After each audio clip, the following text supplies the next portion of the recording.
हम सब ये तो जानते ही हैं कि बाबा साहेब भीमराव अंबेडकर ने हमारे देश भारत का संविधान लिखा, जबकि संविधान सभा के अध्यक्ष डॉक्टर राजेंद्र प्रसाद जी थे। कुल 389 सदस्य, 13 समितियां और उनमें से केवल एक समिति के 7वें सदस्य बाबा साहब भीमराव अंबेडकर ने ही संविधान बनाया, तो फिर अन्य 388 सदस्य ने कुल मिलाकर 2 वर्ष 11 महीने 18 दिन तक क्या किया। उस समय हमारे देश में गांधी जी बैरिस्टर थे, नेहरू जी भी बैरिस्टर थे, राजगोपालाचारी, BN राव, JP कृपलानी और बहुत सारे विद्वान हमारे देश में विद्यमान थे। फिर संविधान निर्माता का श्रेय सिर्फ बाबा साहब भीमराव अंबेडकर को ही क्यों दिया जाता है।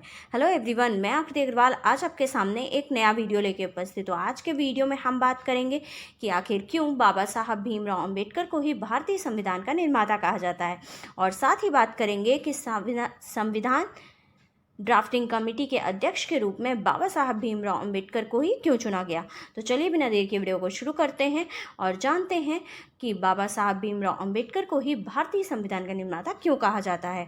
दरअसल भारतीय संविधान निर्माण के इतिहास से पता चलता है कि संविधान निर्माण का कार्य बहुत ही ज़्यादा पेचीदा था और ब्रिटिश भारतीयों को संविधान निर्माण के लिए बार बार चुनौती दे रहे थे कि तुम संविधान बना लो और हम तुम्हें सत्ता सौंप देंगे। भारत को अपना संविधान बनाने के लिए 3 बार मौके मिले। पहला मौका 1927 में मिला, जब लॉर्ड कर्जन ने भारतीयों को चुनौती दी और यह चुनौती भारतीयों द्वारा स्वीकार कर ली गई। संविधान बनाने के लिए एक कमेटी बनाई गई, संविधान बना भी और फिर भारतीयों ने ही उसे स्वीकार नहीं किया। फिर दूसरा मौका 1930 में मिला, जब भारतीय गोलमेज सम्मेलन में एकत्रित हुए। वहां फिर से भारतीय अपनी भूमिका में पूर्णतः असफल रहे और संविधान नहीं लिख सके। और तीसरा प्रयास सप्रू कमेटी ने 1944 में किया, पर कमेटी यह काम करने में असफल रही। इन सब तथ्यों से यह प्रश्न उठता है कि क्या संविधान निर्माण करने की योग्यता किसी भारतीय में नहीं थी।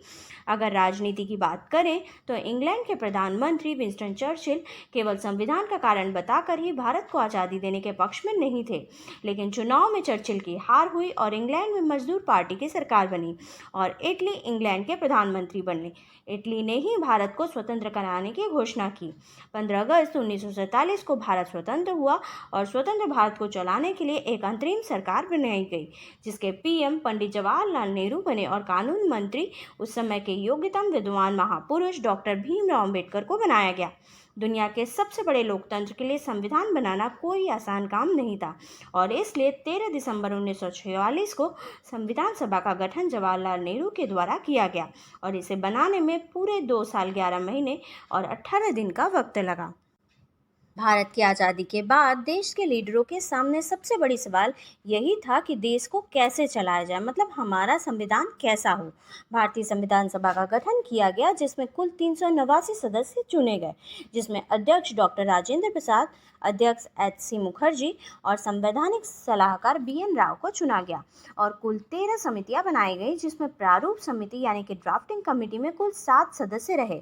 आज़ादी से पहले संविधान सभा में 389 सदस्य रहे, जो आज़ादी के बाद सिर्फ 289 ही रह गए। डॉक्टर भीमराव अंबेडकर, जो कि सिर्फ प्रारूप समिति के अध्यक्ष थे, उन्हें संविधान का निर्माता इसलिए कहा जाता है क्योंकि समय के साथ साथ समिति के अन्य सदस्यों का सहयोग नगण्य होता चला गया। BL मित्र ने समिति से इस्तीफा दे दिया और DP खेतान की मृत्यु हो गई। बाद में इन दोनों की जगह N माधव राव और TT कृष्णमाचारी को सदस्य बनाया गया, लेकिन दोनों ने अपनी अनुपलब्धता जाहिर की।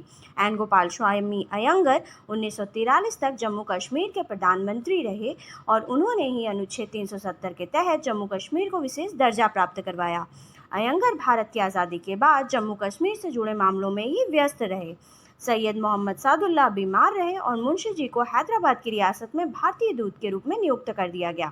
इस प्रकार सारा का सारा कार्य बाबा साहब के ऊपर ही आ गया और वो यही चाहते थे कि दी हुई समय सीमा में ही इस महत्वपूर्ण कार्य को समाप्त कर लिया जाए। और इस प्रकार बाबा साहब ने भारत जैसे लोकतांत्रिक देश के संविधान की रचना की। 9 दिसंबर 1946 को संविधान सभा की पहली बैठक हुई और 26 नवंबर 1949 को संविधान तैयार हो गया। संविधान निर्माण के लिए लगभग 2 वर्ष 11 महीने और 18 दिन का समय लगा, जिसके बाद 24 जनवरी 1950 को 284 सदस्यों ने इस पर हस्ताक्षर किया। इसके बाद 26 जनवरी 1950 को हमारा संविधान देश भर में लागू हो गया और संविधान सभा को भंग कर दिया गया। संविधान लागू हो जाने के बाद समाज को निष्पक्ष न्याय प्रणाली मिली, नागरिकों को मौलिक अधिकार की आज़ादी मिली और कर्तव्यों की जिम्मेदारी भी। अंबेडकर ने वर्गों के बीच सामाजिक संतुलन बनाने के लिए आरक्षण प्रणाली की शुरुआत की। 448 अनुच्छेद, 12 अनुसूची, 5 परिशिष्ट और 98 संशोधनों के साथ यह दुनिया का सबसे बड़ा लिखित संविधान बना। और अब अगर बात करें कि संविधान ड्राफ्टिंग कमेटी के अध्यक्ष के रूप में बाबा साहब को ही क्यों चुना गया, तो इसके भारत के संविधान के निर्माण के लिए बाबा साहब अम्बेडकर का विधानसभा द्वारा ड्राफ्टिंग कमेटी के अध्यक्ष के रूप में चयन उनकी राजनीतिक योग्यता और कानूनी दक्षता के चलते हुआ था।